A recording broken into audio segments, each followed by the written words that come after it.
East ఘర్షణ ముగియక ముందే మరో యుద్ధానికి రంగం సిద్ధమవుతోందా? దక్షిణ కొరియాపై భీకర దాడికి కిమ్ రెడీ అవుతున్నారా? ఈ యుద్ధానికి కూడా ట్రంపే కారణం కాబోతున్నాడా? ప్రస్తుత పరిణామాలు చూస్తుంటే అవును అనే సమాధానమే వినిపిస్తోంది.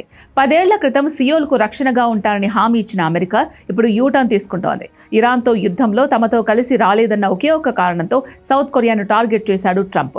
సరిహద్దుల్లో కిమ్ అణు బటన్పై వేలు పెట్టి కూర్చున్న వేళ సియోల్తో సైనిక విన్యాసాలు కుదిస్తూ సంచలన నిర్ణయం తీసుకున్నారు. అయితే ఈ నిర్ణయానికి కారణం కేవలం ఇరాన్ యుద్ధం ఒక్కటే కాదు, కిమ్ పుతిన్ మధ్య బలపడుతున్న బాండింగ్ కూడా. ఆ వివరాలు టాప్ స్టోరీలో చూద్దాం.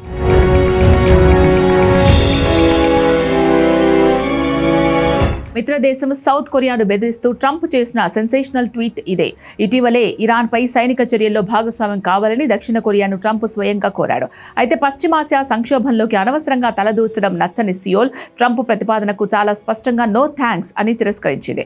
ఈ తిరస్కరణ అగ్ర రాజ్యాధినేత అహాన్ని తీవ్రంగా దెబ్బతీసింది. దీంతో దక్షిణ కొరియా సహాయ నిరాకరణతో రగిలిపోయిన ట్రంప్ తన అసంతృప్తిని ట్రూత్ సోషల్లో బహిర్గతం చేశాడు. అమెరికా పిలుపునిచ్చినా కలిసిరాని దేశాలు తామెందుకు రక్షించాలని నేరుగా ప్రశ్నించాడు. తక్షణమే దక్షిణ కొరియాతో నిర్వహించే వార్షిక సంయుక్త సైనిక విన్యాసాలను భారీగా తగ్గించాలని పెంటగాన్ను ఆదేశించాడు.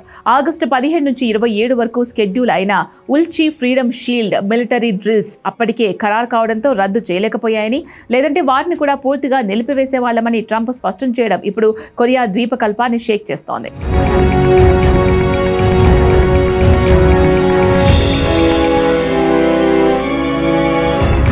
ట్రంప్ ఆదేశాలు అమెరికా దశాబ్దాలుగా అవలంబిస్తున్న యూజ్ అండ్ త్రో విధానానికి అద్దం పడుతున్నాయి. గతంలో కుర్దులు మొదలుకొని ఆఫ్ఘనిస్తాన్ వరకు తమ స్వార్థ ప్రయోజనాలు తీరిపోగానే మిత్రులను గాలి కొదిలేసిన చరిత్ర అమెరికాది. ఇప్పుడు ఆసియాలో చిరకాల మిత్రదేశం సరిహద్దుల్లో కిమ్ నుంచి అణుబాంబుల ముప్పును నిరంతరం ఎదుర్కొంటున్న సౌత్ కొరియాను కూడా ట్రంప్ అదే రీతిలో ఒంటరిని చేస్తున్నారు. తమ యుద్ధాలకు సహకరించడం లేదు అన్న ఒకే ఒక కారణంతో రక్షణ హామీలు వెనక్కి తీసుకోవడం సియోల్ వర్గాలను తీవ్ర దిగ్భ్రాంతికి గురిచేస్తోంది. ఈ మొత్తం వ్యవహారంలో పైకి ఇరాన్ అంశంలో సహకరించడం లేదు అని సాకు చూపిస్తున్నా అసలు భయం వేరే ఉంది. అది మరేదో కాదు, కిమ్ పుతిన్ మధ్య కుదిరిన చారిత్రక రక్షణ ఒప్పందం.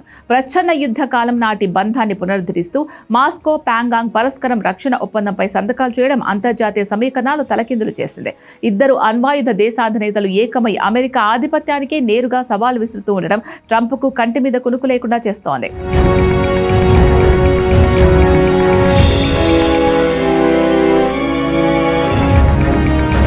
యుక్రెయిన్ యుద్ధంలో నార్త్ కొరియా కీలక పాత్ర పోషిస్తోంది. అమెరికా, నాటో దేశాలు యుక్రెయిన్కు భారీగా ఆయుధాలు కుమ్మరిస్తుంటే అటు రష్యాకు అవసరమైన లక్షలాది ఆర్టిలరీ షెల్స్, అత్యాధునిక KN-23 బాలిస్టిక్ క్షిపణులను కిమ్ నిరాటంకంగా సరఫరా చేస్తున్నాడు. అంతేకాకుండా వేలాది మంది ఇంజనీర్లు, సైనిక సిబ్బందిని సైతం సహాయంగా పంపడం ద్వారా రష్యా పోరాటం ఆగకుండా కిమ్ సహకరిస్తున్నాడు. ఇది అమెరికా వేసిన ఆంక్షలన్నింటినీ నిర్వీర్యం చేస్తూ యుక్రెయిన్లో వాషింగ్టన్ ఆధిపత్యాన్ని దెబ్బతీస్తోంది. యుక్రెయిన్ యుద్ధంలో చేస్తున్న ఈ సహాయానికి ప్రతిఫలంగా రష్యా నుంచి ఉత్తర కొరియా ప్రమాదకరమైన సాంకేతికతను అందుకుంటోంది.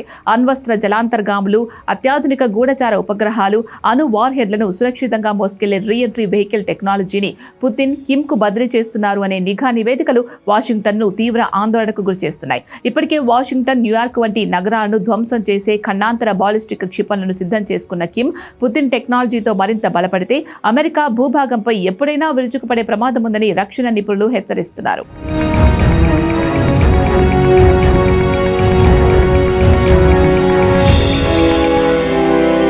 అమెరికాకు ఉత్తర కొరియా, రష్యా మరింత ప్రమాదకరంగా మారకముందే కిమ్ను శాంతింపచేయాలని ట్రంప్ భావిస్తున్నట్లు కనిపిస్తోంది. అందుకే సౌత్ కొరియాతో సంయుక్త సైనిక విన్యాసాలు తగ్గించడం ద్వారా కిమ్కు ఒక పరోక్ష సంకేతాన్ని పంపుతున్నాడు. ఈ డ్రిల్స్ చాలా ఖర్చుతో కూడుకున్నవని, అవి ఉత్తర కొరియాను అనవసరంగా రెచ్చగొట్టేలా ఉన్నాయని ట్రంప్ వ్యాఖ్యానించడం వెనుక ఆంతర్యం ఇదే. పైగా తన ట్రూత్ సోషల్ పోస్ట్లో కిమ్తో తనకు చాలా మంచి సంబంధాలున్నాయని పేర్కొన్నాడు. గతంలో సింగపూర్, హనోయ్ భేటీలో కిమ్తో కుదిరిన వ్యక్తిగత స్నేహాన్ని గుర్తు చేస్తూ కిమ్ను రష్యా శిబిరం నుంచి వేరు చేసేందుకు ట్రంప్ వెంపర్లాడుతున్నాడు. అమెరికా, దక్షిణ కొరియా విన్యాసాలు తగ్గుముఖం పడితే సియోల్ రక్షణ పూర్తిగా గాల్లో దీపంలా మారే ప్రమాదం ఉంది. కిమ్ నిరంతరం క్షిపణి పరీక్షలు, సరిహద్దు రెచ్చగొట్టే చర్యలకు పాల్పడుతున్న వేళ అమెరికా తన సైనిక విన్యాసాల తీవ్రతను తగ్గించడం కిమ్కు మరింత స్వేచ్ఛ ఇచ్చినట్టే అవుతుంది. మరి ఈ వ్యవహారం రాబోయే రోజుల్లో ఎలాంటి పరిణామాలకు దారితీస్తుందో చూడాలి.